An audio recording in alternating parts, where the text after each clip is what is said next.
I think some of the biggest obstacles initially when starting up are things like deciding what's the overall strategy. Should it be a B2B model, a B2C model, or how should we go to the market because we are first in the world kind of business. And in the midst of trying to decide how to make all that happen, I think a lot of things were overlooked. Just being able to navigate like HR and legal and all of these other things, payroll, grants, just grants is like enough to just give you a headache. There were a lot of things that I did not expect in having to start a business, and that was like bookkeeping, accounting, and contracts to protect myself. And that was something that I guess I was blindsided by.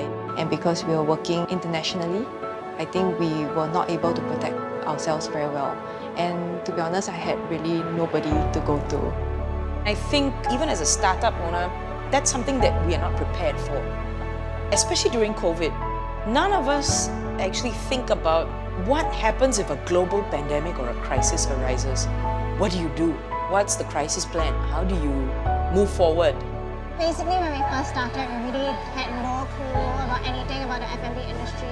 We were really starting from scratch. So definitely we wish there were like more resources available for us or like mentors in the industry. As a new business owner, when you're starting up in any industry, it's very difficult because you don't know what you don't know.